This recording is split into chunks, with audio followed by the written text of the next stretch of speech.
લારી ઉપર મળતી હોય તેવી વેજ સેન્ડવિચની રેસિપી આજે હું તમારી સાથે શેર કરવાની છું. ઘરે એકદમ ટેસ્ટી અને હેલ્ધી સેન્ડવિચ છે તે બનીને તૈયાર થાય છે. આજની સેન્ડવિચ છે તે નવી રીતની સેન્ડવિચ છે. તો સેન્ડવિચ બનાવવા માટે મેં 2 કપ દહીં લીધું છે. દહીં છે તે મોડું લીધું છે અને સ્ટ્રેનરની ઉપર એક રૂમાલ લેવાનો છે અને રૂમાલની ઉપર આપણે દહીં છે તે લઈ લેવાનું છે. હવે દહીંનું બધું પાણી છે તે કાઢી લેવાનું છે. ફ્રેન્ડ્સ, આ દહીં છે તે મેં મોડું દહીં લીધું છે. તમે જ્યારે પણ સેન્ડવિચ બનાવો છો ત્યારે દહીં છે તે મોડું લેવાનું છે. હવે આ રીતે પાણી કાઢવાથી તેની ખટાશ છે તે નીકળી જશે. હવે રૂમાલમાં એક ગાંઠ મારવાની છે અને એક વજનવાળી વસ્તુ છે તેને ઉપર મૂકી દેવાની છે અને 5 મિનિટ માટે રહેવા દેવાનું છે, જેથી દહીંમાં જો એક્સ્ટ્રા પાણી હશે તે પણ નીકળી જશે. અહીંયા 5 મિનિટ થઈ ગઈ છે. આપણે જોઈ લઈશું તો દહીંમાં પાણી છે તે થોડુંક એવું છે, તો આ રીતે આપણે પ્રેસ કરવાનું છે જેથી એક્સ્ટ્રા પાણી હશે તે પણ નીકળી જશે. તો આ રીતે આપણે દહીંનું પાણી છે તે કાઢી લીધું છે. ફ્રેન્ડ્સ, આજની આપણે સેન્ડવિચ બનાવીએ છીએ તે એકદમ હેલ્ધી અને ટેસ્ટી સેન્ડવિચ બનાવવાના છે. અહીંયા આપણે મેયોનીઝનો ઉપયોગ નથી કર્યો, અહીંયા આપણે દહીંનો ઉપયોગ કર્યો છે, જેથી બાળકો માટે પણ એક તે હેલ્ધી સેન્ડવિચ છે તે બનીને તૈયાર થશે. અહીંયા દહીં છે તે બાઉલમાં લઈ લીધું છે. હવે આ રીતે આપણે તેને દહીંને ફેટી લેવાનું છે અને દહીંને આ રીતે ફેટવાથી એકદમ ક્રીમી ફોર્મમાં આવી જશે. તમે જોઈ શકો છો કે દહીં છે તે એકદમ ક્રીમી ફોર્મમાં આવી ગયું છે. દહીંને થોડી સ્વીટનેસ આપવા માટે અહીંયા 1 ચમચી હની એટલે કે મધ લેવાનું છે. મધ ઉમેરવાથી દહીંનો ટેસ્ટ છે તે બહુ સરસ આવશે અને મેયોનીઝ જેવું ટેક્સચર છે તે આવી જશે. 1 મિનિટ માટે આ રીતે ફેટી લેવાનું છે અને તમે જોઈ શકો છો કે એકદમ ક્રીમી ફોર્મમાં દહીં છે તે આવી ગયું છે. તો સેન્ડવિચ બનાવવા માટેનું દહીં છે તે પ્રોપર બનીને તૈયાર થઈ ગયું છે. આજની આપણી સેન્ડવિચ છે તે વેજ સેન્ડવિચ છે. તો વેજ સેન્ડવિચ બનાવવા માટે તમને જે પણ વેજીટેબલ ભાવતા હોય તે તમે લઈ શકો છો. અહીંયા હું 2 ચમચી કેપ્સિકમ, 2 ચમચી કેરટ, કાકડી, અનિયન અને 2 ચમચી બીટ ઉમેરવાની છું. તમે અહીંયા પનીર પણ ઉમેરી શકો છો, સ્વીટ કોર્ન પણ ઉમેરી શકો છો. તમારા બાળકોને જે પણ શાકભાજી ભાવતા હોય તે તમે ઉમેરી શકો છો. 1 ચમચી ચીલી ફ્લેક્સ ઉમેરવાના છે અને પીઝા સિઝનિંગ આવે છે તે ઉમેરવાના છે અને 1 ચમચી ઓરેગાનો ઉમેરવાનું છે. અહીંયા આપણે મીઠું છે તે નથી ઉમેરવાનું. મીઠું જ્યારે પણ તમે સેન્ડવિચ બનાવો છો ત્યારે જ ઉમેરવાનું છે, કેમ કે મીઠું ઉમેરવાથી શાકભાજીમાં પાણી છે તે છૂટું થાય છે અને મીઠું આપણે લાસ્ટમાં ઉમેરીશું.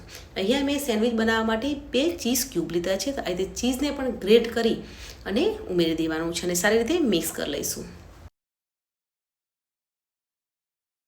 તો આ રીતનું આપણું સ્ટ્રક્ચર છે તે બનીને તૈયાર થઈ જાય છે. તમે આ સેન્ડવિચ જરૂરથી એકવાર ટ્રાય કરજો. અહીંયા આપણે દહીંનો ઉપયોગ કર્યો છે પણ દહીંનો ટેસ્ટ છે તે આવતો નથી. અહીંયા મેં ગ્રીન ચટણી પણ રેડી કરી છે. તમારે ગ્રીન ચટણીનો ઉપયોગ ના કરવો હોય તો ટોમેટો કેચઅપનો ઉપયોગ પણ કરી શકો છો. આજની સેન્ડવિચ છે તે હેલ્ધી સેન્ડવિચ બનાવીએ છીએ, તેટલા માટે મેં ગ્રીન ચટણી મેં રેડી કરી છે. હવે અહીંયા મેં વ્હાઇટ બ્રેડ લીધી છે. તમે બ્રાઉન બ્રેડ લેવી હોય તો પણ તમે લઈ શકો છો. ત્યારે આપણે 2 સેન્ડવિચ બનાવીશું. તો 2 સેન્ડવિચ બનાવવા માટે 4 બ્રેડ લીધી છે. બ્રેડની ઉપર આ રીતે બટર લગાવી લેવાનું છે. બટર બરાબર લગાવી લીધા પછી બીજી સ્લાઇડ્સમાં આપણે ગ્રીન ચટણી લગાવવાની છે. તમારે ગ્રીન ચટણીની જગ્યાએ ટોમેટો કેચઅપ પણ લગાવી શકો છો. તો આ રીતે આપણે બંને સ્લાઇડ્સની ઉપર ગ્રીન ચટણી લગાવી લઈશું. ફ્રેન્ડ્સ, આ સેન્ડવિચ છે તે ઇન્સ્ટન્ટ સેન્ડવિચ બનીને તૈયાર થાય છે. ખાવામાં ટેસ્ટી છે અને ઓછા સમયમાં સેન્ડવિચ છે તે બનીને તૈયાર થાય છે. બાળકોને સાંજે ભૂખ લાગી હોય કે ડિનરમાં પણ તમે સેન્ડવિચ છે તે બનાવી અને બાળકોને સર્વ કરી શકો છો.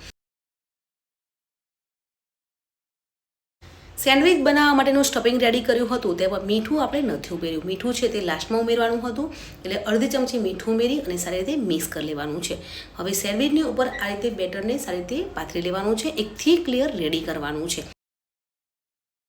સેન્ડવિચની ઉપર લેયર છે તે પ્રોપર કરી લીધું છે. તો ઉપરથી ચાટ મસાલો સ્પ્રિંકલ કરી લેવાનો છે અને બાળકોને ચીઝ ભાવતું હોય તો ચીઝ પણ ઉપરથી સ્પ્રેડ કરી શકો છો. હવે સેન્ડવિચને આ રીતે બંધ કરી અને વચ્ચેથી કટ લગાવી અને બાળકોને સર્વ કરી શકો છો. તમારે પ્લેન સેન્ડવિચ સર્વ ના કરવી હોય તો સેન્ડવિચની ઉપર બટર લગાવવાનું છે અને બંને સાઈડથી ક્રિસ્પી થાય ત્યાં સુધી થવા દેવાનું છે. તો બેક કરેલી સેન્ડવિચ પણ રેડી થઈ જશે અને ગ્રીલ સેન્ડવિચ પર તમે આમાંથી બનાવીને રેડી કરી શકો છો. તો પરફેક્ટ એવી લારી ઉપર મળતી હોય તેવી લેયરવાળી વેજ સેન્ડવિચ છે તે બનીને તૈયાર થઈ ગઈ છે.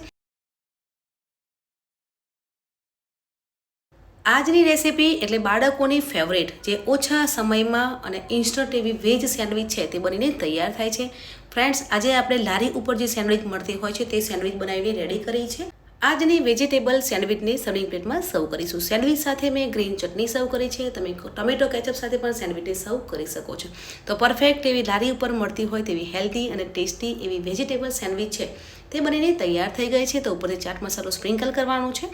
અને સેન્ડવિચને સર્વ કરીશું. તો આજની મારી સેન્ડવિચની રેસીપી તમને કેવી લાગી કમેન્ટમાં જરૂર જણાવજો. Bye bye.